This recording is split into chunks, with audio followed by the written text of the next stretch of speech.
compromised the mission that was the reason for the group's very existence. And then at Philippi things had gone well mainly, it had to be admitted, in private at least, thanks to Mark Antony, the unwitting ally of the sect who had led Caesar's armies to victory.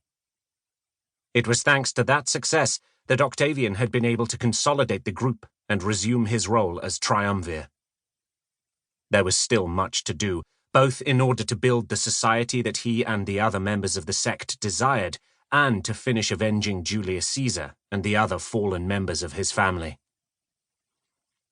"We will find that out soon enough," answered Octavian. "I won't be able to completely ignore the wishes of the senators, particularly now that I've started to requisition land to assign to the military veterans. And many of them have clientele where we will be requisitioning that land. I expect protests, but none will dare to react now that we have so clearly defeated the murderers of Caesar. Though Sextus Pompey's blockade of supplies to Italy might cause some unrest.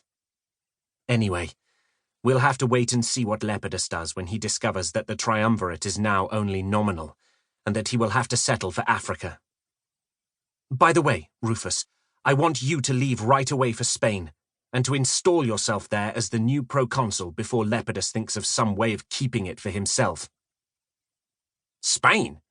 Now?" said Rufus resentfully.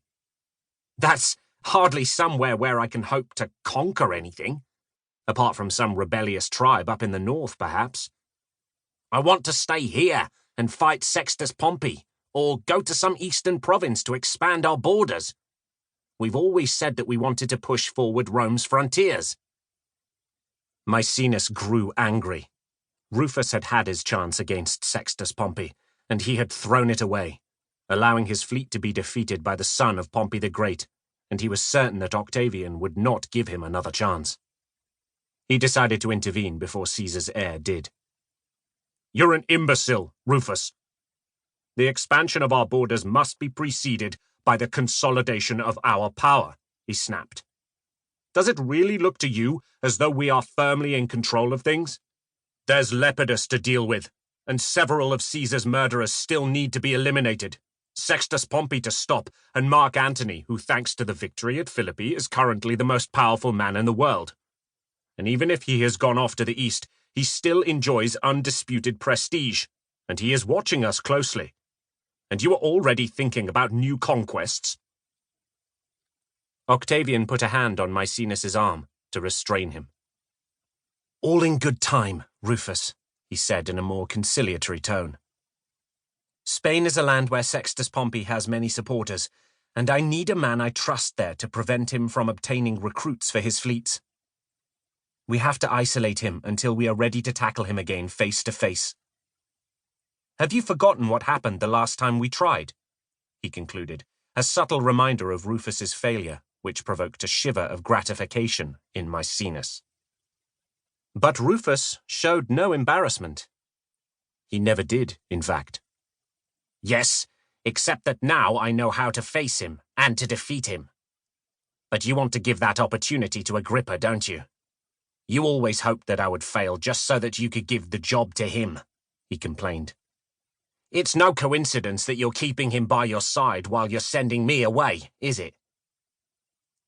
The Etruscan looked at Agrippa, wondering if he would intervene, but the embarrassed expression on the face of Octavian's young friend confirmed what he already knew. The man was too noble of mind to rub in Rufus's defeat in the battle that Octavian had initially assigned to him. All Agrippa said in a quiet voice was, "Don't be stupid, Rufus. You are the one who has the task of greatest responsibility of all of us now." Octavian, however, was much less delicate. "Stop constantly challenging my decisions, Rufus," he declared loudly, attracting the attention of the nearest plebeians. "You are going to Spain, and that's an end to the matter as far as you're concerned."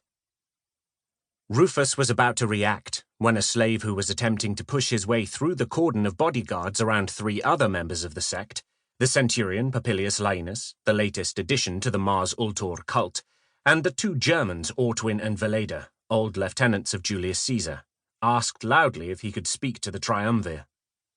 Octavian seemed to recognize him and waved him over. "Caesar," said the man.